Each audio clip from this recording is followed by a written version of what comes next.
Hello, it's Jay here, and today we're going to be doing the second part of the Manga March releases 2023. There's quite a lot to get through, so let's start off with Love of Kill. So this is a Yen Press release on the 21st of March, and I believe it's a romance novel manga series about two killers, and this volume has Ryanga hiding out with Lucy in Chinatown. And even though he looks really bright and cheerful, on the inside he's still suffering from the pain of old wounds. So it's supposed to be quite a good series, this. Let me know in the comments below if you think it's worth me picking this up, because I'm not 100% sure yet whether I should pick this up. And the next one, we have a condition called Love. This is a Kodansha release. It's about Hotaru, who is a 16-year-old high school first year. She's always been kind of ambivalent about love, but she has somehow found herself going out with this guy called Hananoikan. He's a pretty boy from the class down the hall who's just a little bit too romantic for his own good. And in this volume, they're not official yet because they're going out on a trial basis until Christmas Day.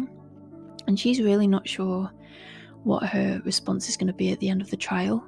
But then he gives her the happiest Christmas Eve of her life. So if you want to find out what decision she makes, pick this up.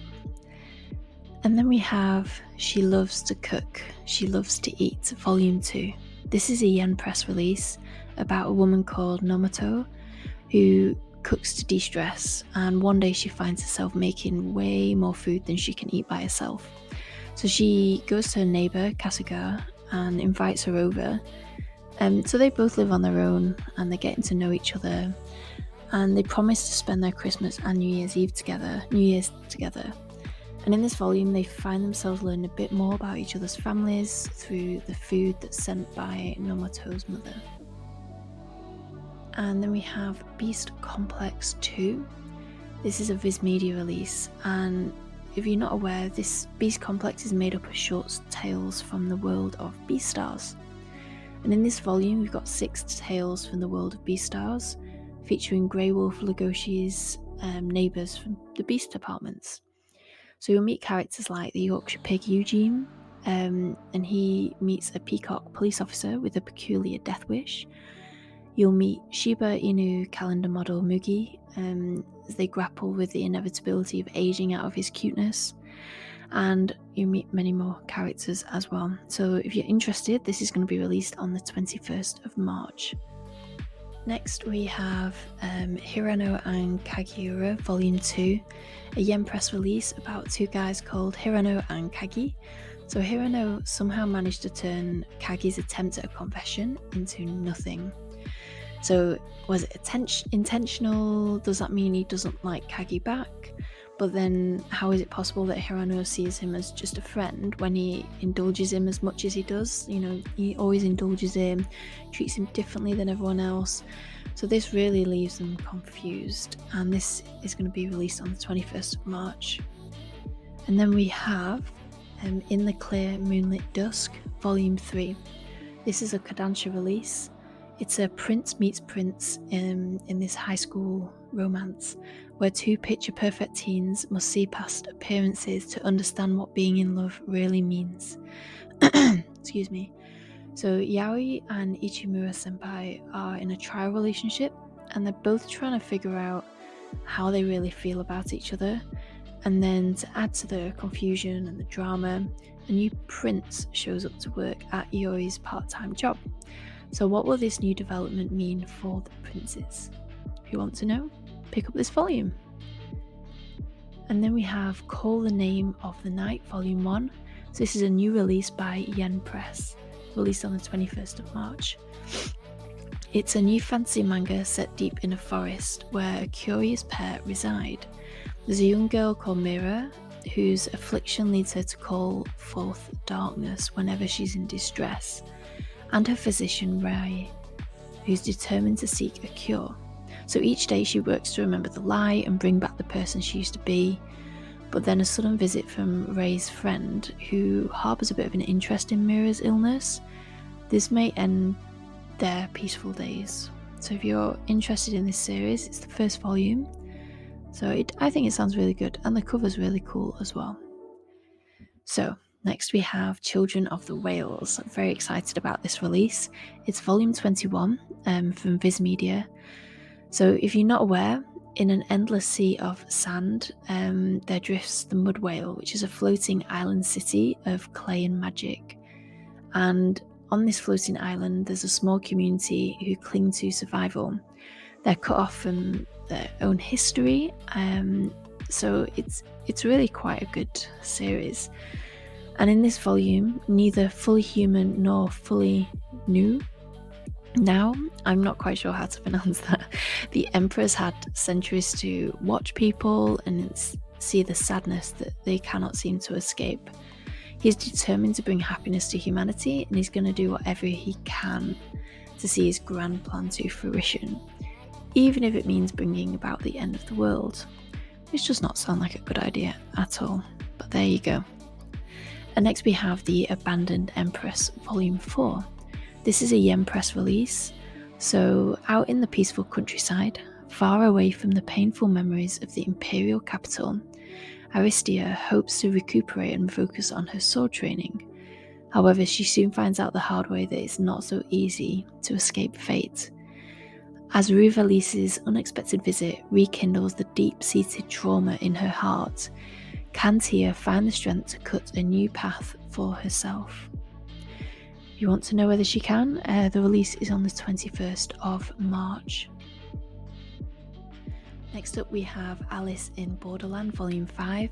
This is a Viz Media release, and for those of you who don't know, it's about this guy. He's 18 years old, called Ryohei Arisu, and he's sick of life, and when him and his friends are transported to a parallel world, Ryohei thinks all his wishes have come true. But this new world is a vicious game where the only way to survive is to play. And in this volume, Arisu and his companions now have to take on the Face Cards, who are 12 players who have the honour of being Borderland royalty. Arisu hopes they are close to going home, but the games the Face Cards play might be worse than any of the cruelties they've come up against before. This is a Netflix series. It's been made into a Netflix series, and the series is really good. I think so anyway. So I do want to pick up this series as a manga and read it before I find out the ending through Netflix. Okay, next up we have The Tunnel to Summer, The Exit of Goodbyes Ultramarine. That's quite a mouthful. This is a 7 Seas release on the 21st of March. It's a manga adaptation of a popular light novel where, according to an urban legend, there's a tunnel where you can get anything you desire in exchange for some years of your life, and it's called the Urashima Tunnel. So Kaoru and Anzu take advantage of their summer break to launch an in-depth investigation of the tunnel, with disappointing results. So Kaoru is about to head home in this volume when Anzu suddenly invites him to her place. Kaoru is nervous and Anzu finally tries to express her feelings. If you would like to find out more, go and check the volume out. And next we have Solo Leveling Volume 6. This is a Yen Press release, and this is a well-known Korean webcomic, and it follows E-Class hunter Jinwoo Sung, who's the weakest of all the hunters. He's looked down on by everyone. He has no money, no abilities to speak of, and no other job prospects. So when his party finds a hidden dungeon, he's determined to use his chance to change his life for the better. And this volume has Jinwoo making his way up the floors of the demon castle very, very quickly with the guidance of a demon noble and his shadow army. So it's quite an exciting release. Next up we have Spy Family Volume 9, Viz Media release, and in this volume, Yours on an assignment, and she finds herself up against a gang of assassins on board a luxury cruiser. Meanwhile, Lloyd and Anya each discover that bombs have been planted throughout the ship. So will they be able to save the ship? To find out, buy this volume. And then we have the Remarried Empress Volume 2, a Yen Press release, and the main character of this series is Navia Ellie Trovi, an empress who is perfect in every way. She's intelligent, courageous, and socially adept. She was kind to her subjects and devoted to her husband. until her husband brought home a mistress and demanded a divorce. So her response was, I accept this divorce and I request an approval of my remarriage.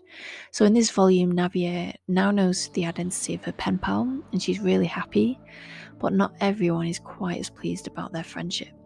So if you're intrigued, read it, find out. And next we have The Crazy Food Truck Volume 3. This is a Viz Media release, and for those of you who don't know, this series is set in a post-apocalyptic world, and it starts off with the owner of a food truck nearly running over a girl who's just sleeping out in the middle of the desert. So when he gives her a lift, he doesn't quite realise that he's taking on her baggage too, an armed militia who are hot on her trail. And she's also got a massive appetite as well. So in this volume, Arisa has been kidnapped, and it's up to her sister Mina, Gordon, and his one-time subordinates Kyle and Dylan to rescue her. Apparently this is the final volume in the series, so if you want that one, pick it up. It's coming out on the 21st of March. And next we have Secrets of the Silent Witch Volume 3. This is a Yen Press release, and it's a series about Monica Everett, the Silent Witch. She's the only mage in the world who can use enchanted magecraft, but she's also ridiculously shy. The whole point of her learning enchanted magecraft was so that she wouldn't have to speak in public. She's that shy. So she's really talented, but has zero confidence. And she's now been tasked with infiltrating a prestigious academy and protecting the kingdom's second prince. I've never heard of this series before, but it sounds really good, so I may have to pick this series up. Okay, we have Shadow's House, Volume 3, another Yen Press release, and this is about a strange mansion that receives no callers, where a race of faceless shadows employ living dolls to act as their faces. Kate and Emiliko are one such intended pair, but before Emiliko can claim the title of Kate's face, they must first pass the debut. This sounds like a really interesting concept, and I'm tempted to pick this up, but I'm also wary of starting too many new series. Let me know in the comments below if any of you have read this and if you think it's worth me picking up this series. Okay, then we have excuse me, Noragami Omnibus 4. This is a Kodansha release and includes volume 10 to 12. It's a supernatural action series, and it's going to be a 600-page omnibus in a larger size than the regular version. And in this volume, Yato is still trapped in the underworld, and Izanami is doing everything in her power to prevent his escape. The only one capable of helping him is his old nemesis, Bishamon. Will she find it in her heart to rescue her fated foe? Read to find out. And then we have The Villainess Stands the Heroes, playing the antagonist to support her faves, Volume 6. Another mouthful. This is by Yen Press. Apparently this is based on a light novel. It's about a girl who is reincarnated into a game full of her biases, and as the antagonist, not what she expected, but she decides to make them shine.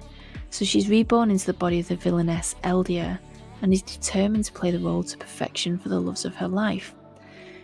But she made an impulsive mistake years ago, which brings really drastic changes to the story, so it's not what she expected. Okay, we have His Majesty the Demon King's Housekeeper, Volume 3, a release from Seven Seas Entertainment, which is about a girl called Sakura who finds herself in an unknown land as the guest of a demon king. And while she's there, she just can't help herself from scrubbing the whole castle from top to bottom. Like she's making the castle sparkle. Until a hero crashes through the window. He's here to rescue Sakura from the suddenly possessive demon king, but he's tracking mud all over the floor, so that is not going to go down very well. Okay, next we have Yowamushi Pedal Volume 22, a Yen Press release. So this cycling manga follows day 2 of the Interhigh early in the morning. So Team Sohoku's managed to stay ahead of Hakone, with the exception of their sole first year, Kaburagi. Aoyagi stayed behind to help him get back in the race, will the help of his upperclassmen and Onoda's love from his flat-chested princess be enough to catch up to the lead. It's not very nice calling her flat-chested, but there we go. Bit of sports manga here for you. And then we have Jujutsu Kaizen Volume 19. This is a Viz Media release. And this series starts when, in order to gain the power he needs to save his friend from a cursed spirit, Yuji Itadori swallows a piece of a demon, Ryomen, Sukuna, and ends up in a war involving the supernatural. So this volume takes place in the Culling game, and in order to add a rule that will serve as a loophole for them, Itadori and Fushiguro set their sights on a player named Hiromi Higuruma, who has 100 points, but when they enter Tokyo Colony number 1, the two get separated. So if you want to find out what happens to them, pick up this volume. Next is a new series from 70s Entertainment, The Eccentric Doctor of the Moonflower Kingdom, Volume 1. It's a shoujo manga tale of medicine, royal intrigue and romance in a setting kind of inspired by historical China. So in the faraway lands of the Moonflower Kingdom, people have long relied on healing methods that have been kind of shrouded in superstition, and the results are usually dubious. Shock.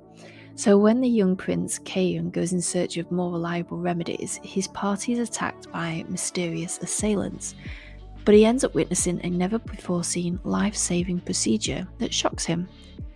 Even more surprising, the one who performs this medical feat is a beautiful yet slightly odd girl named Koyo. She's just a teenager. So who is this girl, and why is the prince being targeted by assassins? This shoujo manga is apparently full of shadowy conspiracies, medical intrigue, and romance. So if this sounds like something you'd be interested in, go try it. It does sound really good. And next we have Orochi, Volume 4 from Viz Media. So this is about a mysterious young woman who slithers her way into the lives of unsuspecting people, like the legendary multi-tailed serpent for which she is named, Orochi. So this is the fourth and final volume of Umezu's classic horror manga, featuring multiple interconnected stories. So the first story here, it begins with Eyes, in which Orochi encounters a girl who can see more than anyone expects, despite being blind. And Blood, another story, brings Orochi into the strange, twisting lives of two sisters, neither of whom is what she seems to be. And this is going to be released on the 21st of March. So next we have the 7 Deadly Sins Omnibus 9. So this includes volume 25 to 27. It's a Kodansha release, and in this omnibus, during a gripping confrontation between King and Ban, the fearsomely skilled Holy Knight Gila comes bearing startling disaster and devastation. But something else is coming out this month for this series, and that is a box set. So this is box set number 4, and it's going to be released on the 28th of March. So this includes volumes 22 to 28, as well as an exclusive reversible poster. And apparently there's going to be 6 of these box sets in total. So this is the 4th of 6 sets. So yeah, if you want to pick that up, looks like a good deal. And then we've got Fist of the North Star, Volume 8. It's from Viz Media. For those of you who don't know, this manga is set in a post-apocalyptic wasteland caused by an all-out nuclear war. It's a time of chaos ruled by warlords and savage gangs. A hero appears who's called Kenshiro, who holds the deadly secrets of a mysterious martial art known as Hokuto Shinken, which is the divine fist of the North Star. And in this volume, Kenshiro takes on Holy Emperor Suther, the most powerful of the 6 holy fists of the South Star. Okay, and then we've got The Valiants Must Fall, a new series from 70s Entertainment. It's apparently an action-packed, supernatural historical drama about a samurai turned rebel and a mysterious young woman. And this is from the creator of Gunslinger Girl. In this series, the Tokugawa shogunate has fallen, and former samurai Hariyasu is adrift in a strange new world, kind of searching for a place to die. And in order to do that, he attempts to assassinate a government official, hoping this will bring the eternal peace he craves. But it doesn't quite, so he ends up finding himself at the mercy of the official's bodyguard, a young woman who claims she's the daughter of an immortal. So what will she ask in return for sparing his life? If you want to know, buy it. Okay, next up we have Fire Force Omnibus 3, which includes volumes 7 to 9. This is a Kodansha release. It's a 3-in-1 omnibus edition from the creator of Soul Eater. It's a large size omnibus, 600 pages long, and it follows Company 8, who have slowly been working to expand their team, but they're still missing an engineer, so they set out to recruit a very talented machinist named Vulcan. Next we have Les Miserables, an omnibus edition which includes volumes 3 to 4. So here, Jean Valjean has escaped his fate and as mayor and factory owner brought prosperity to the small town where he has settled. But when word comes that an innocent man may pay for his crimes, Valjean has to decide whether to save one life, the existence of his people, or his own soul. Valjean is already too late to rescue Fantine from her fate, but a Christmas Eve encounter with her daughter, Cosette, may just offer Valjean one last chance to do the right thing. The artwork on the cover is beautiful, and I've heard these retellings of novels that came out many years ago. They're really, really good. Next up, we have Tombs, a story collection from Viz Media. So this story collection is from Junji Ito, who invites you to the horrific tomb town, where countless tombstones stand in rows throughout a small community, forming a bizarre kind of tableau. So, in one story, what fate awaits a brother and sister after a traffic accident in this town of the dead? In another tale, a girl falls silent because her tongue has transformed into a slug, so can a friend save her? And in another story, when a young man moves to a new town, he finds the house next door has only a single window. What does his grotesque neighbour want, calling out to him every evening from that lone window? This is genuinely the stuff of nightmares. He is the horror master Junji Ito though, so what more do you expect? But I really want to read this. It sounds really intriguing, but I am not good with horror. I tend to have nightmares about horror, so I'm not sure I'm going to pick this up. Okay, I hope you enjoyed this video. Do let me know in the comments below which manga you want to pick up. I just think there's so many to choose from this month. It's going to be a real struggle trying to narrow it down. And if you like this video, please give it a thumbs up and subscribe for more manga fun. Bye!